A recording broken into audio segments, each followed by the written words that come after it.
All right, welcome to the chapter 15 video lecture. This one should be fairly short and sweet, and this is the last one of the semester. So chapter 15's entire focus is how to testify effectively from a law enforcement perspective. It starts off with a reminder that the role of the officer during the officers are wearing different hats throughout the course of the process. During the investigation, they are interviewing, they're collecting evidence, they're preserving the crime scene. But when it comes to being in the courtroom and testifying, the most important thing that the officer needs to do is testify truthfully. Bar none, officers need to testify truthfully in the courtroom. Younger officers, like any skill, you get better with it over time. Everything that we do over and over again, we get better at, including being a police officer, testifying in court, teaching. Everything we do over and over again, we get better at it. So one of the best things that young law enforcement officers can do is attend trials and observe other people testifying. After just usually a few witnesses have been observed, you can tell the difference between what's good testimony and what's bad testimony. It's very, very apparent to anyone who has regular interactions in a courtroom. When an officer is going to appear in trial, you're going to notify your supervisors.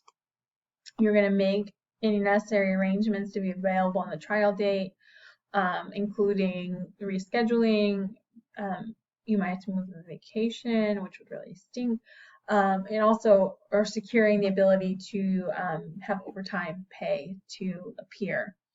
You are going to provide all the facts of the case to the prosecutor, even if those facts reveal problems or weaknesses. You need to be prepared to discuss all the facts surrounding a search warrant, if it exists, the arrest, any interviews or interrogations of the defendant.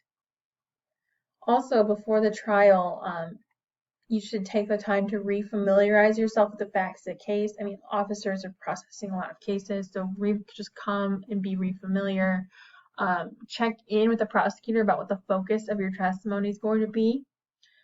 You should check the evidence locker, verify the evidence is there, and make sure it's ready to be used.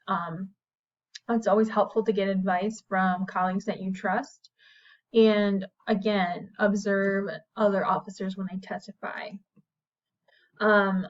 Officers generally wear to court what they would wear to work. If they wear a uniform, then they're going to wear that to court. If the officer is a detective or in another unit that does not require a uniform, then they business attire. So a suit should be worn, is generally appropriate for court. And remember, this is not just like an old-fashioned rule. It's the impression you're going to make on those jurors when they see lawyers are in suits, when the judge is in a robe.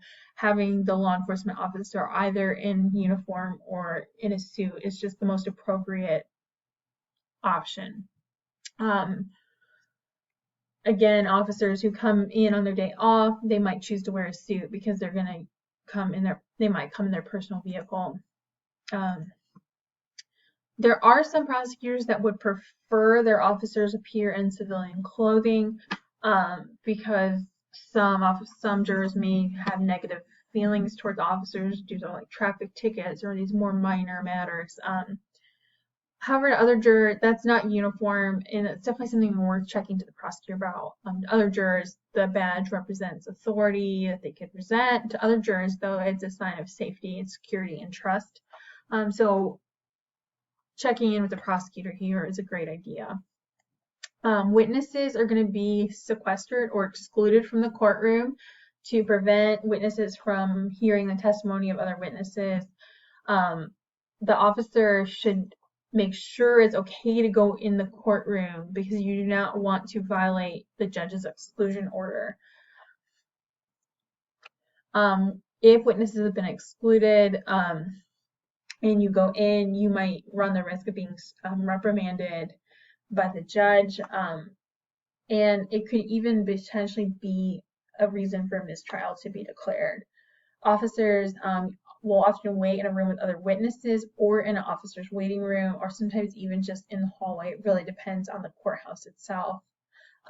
While you're waiting, you should not talk about your testimony with the other witnesses.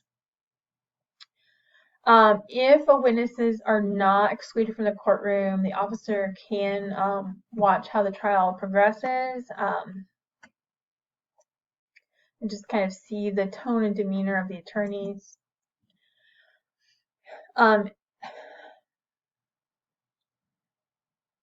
It's really important that officers remain in the immediate area, that they're ready to go when they're actually called to the stand.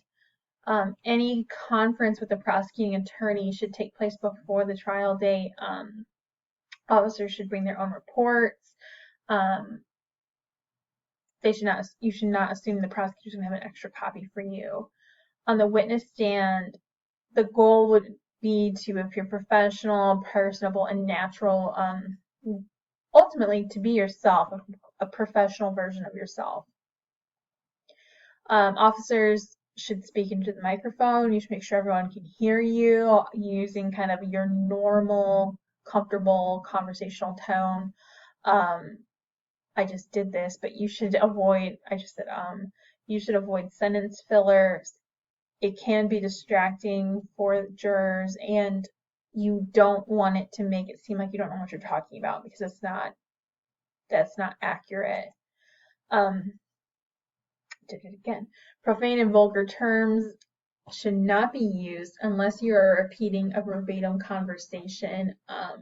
When you are repeating a verbatim conversation, particularly that includes profanity and vulgarity, you need to use the exact language, and you should let the jury know that you are quoting the language that was used. Police officer jargon, the jargon used by people on the street, all of that should be avoided. You should be clear and say what you mean. You should, like, for instance, you shouldn't use weed, you should use marijuana, things like that. That's a common example, but there are a lot of terms and phrases used by officers and used by people who have frequent contact with officers that people would not generally understand. And we want to be clear and professional at all times. Officers, when they are referring to their interactions with the defendant, they should not show prejudice or bias. When identifying the defendant for the first time, look at the defense table where the defendant is sitting.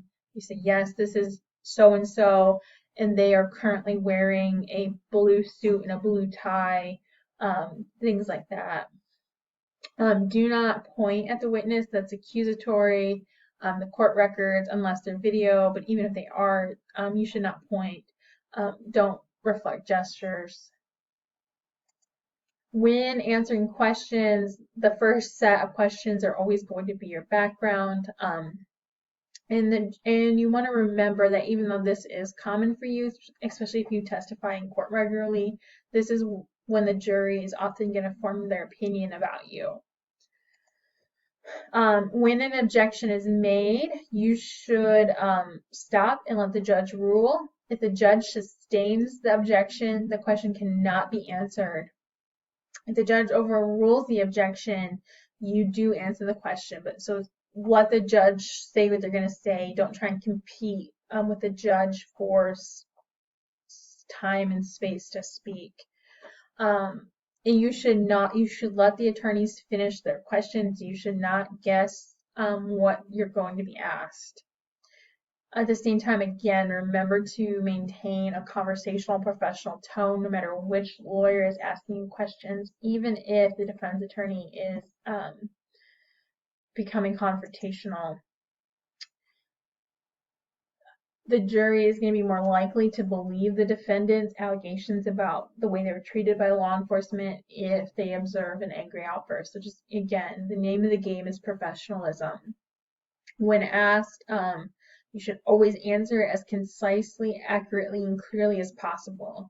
This is really important that it be concise. So don't volunteer extra information.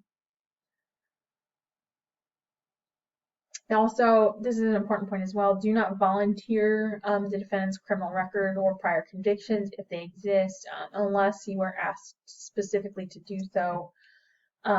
If you forget your testimony, you'll have the opportunity to review your report, and you need to be able to truthfully answer that your memory is refreshed. If you're not able to remember, you should say something like, I do not recall at this time, but I did write relevant information in my report. If I can review my report that I wrote right after this happened, I'm sure that it will refresh my memories. Again, the most important thing an officer needs to do is be truthful in that courtroom. This is another reminder, you do not forget your report.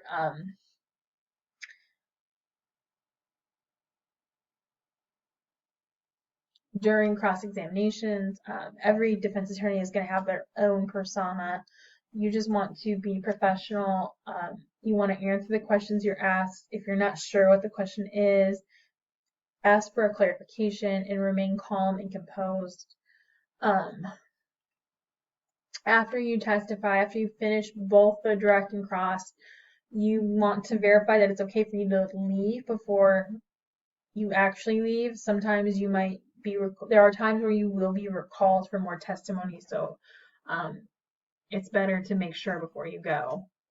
And the book recommends, and I agree with this suggestion, it's a good idea to just review the case to make sure that everything was done by the book and that there isn't anything that you should learn or improve upon or change moving forward. Again, testifying in court is a skill, so the more it's done, the better it's going to be. And like any skill, practice and revisions are necessary. All right, so this was the last video lecture of the semester. I want to thank all of you for taking this class with me online. I hope that each one of you is well and in position to succeed. If you have any thoughts, any questions about the content, about law school, about anything, just know that I am an email or video chat away. And again, thank you guys for a good semester.